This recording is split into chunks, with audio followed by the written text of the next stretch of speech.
In today's episode in my Investing for Dummies series, we will talk about real estate investment trusts, or REITs.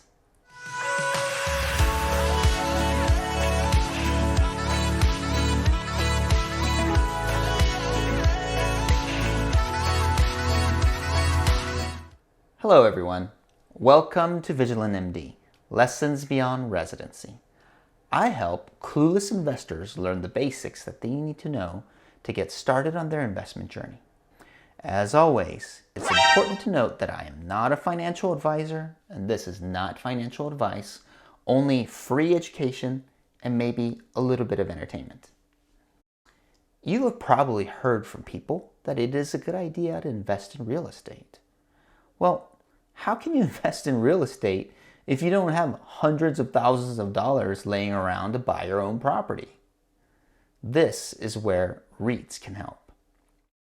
Real estate investment trusts, or REITs, are companies that own and operate income-generating real estate. Similar to a mutual fund, REITs will collect a pool of money from many investors and purchase real estate properties. REITs can contain apartment complexes, healthcare facilities, office buildings, retail buildings, warehouses, hotels, and even cell phone towers and energy pipelines. Obviously, the average Joe like us can't buy multiple apartment complexes, but we certainly can pitch into a REIT that contains hundreds of apartment complexes and collect a small portion of their earnings. Genius, right? So what are the types of REITs? Number one, equity REITs. This is the most common type of REITs, and they purchase real estate that is rented out to tenants. The revenue that they generate from rent payments provides the dividends that they give back to investors. Number two, mortgage REITs. Mortgage REITs don't actually own properties, but they give out mortgages or loans to homeowners or real estate operators. The revenue will actually come from the interest that they earn from those mortgage payments. Number three, hybrid REITs. These REITs are a mix of the two types above, and they own properties and also provide loans and mortgages. There are actually more than 200 publicly traded REITs in the US for investors to choose from, so you have to do your homework. What are the advantages of REITs? Number one, stable dividend income and long-term capital appreciation.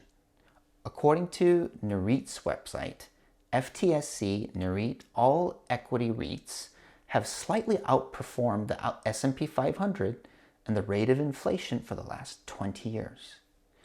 Dividends paid by REITs have historically been higher than other investments because REITs are actually required by law to pay 90% of its profits back to investors as dividends each year. It is important to note, however, that dividend income from REITs will be taxed as regular income. Number two, diversification.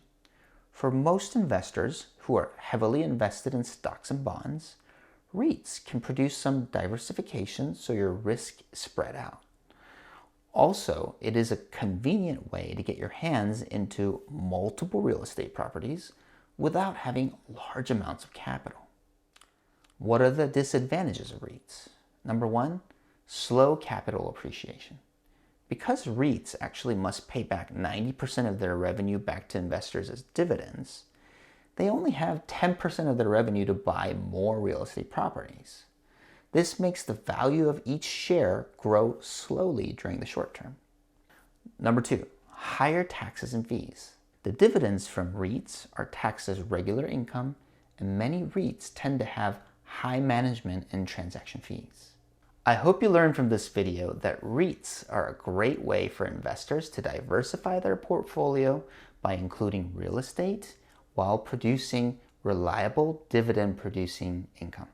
Thank you very much for watching today's episode of my Investing for Dummies series on REITs. If you enjoyed this video, please hit the like button, subscribe to my YouTube channel, and turn on the notification bell so that you don't miss my future videos. See you guys next time.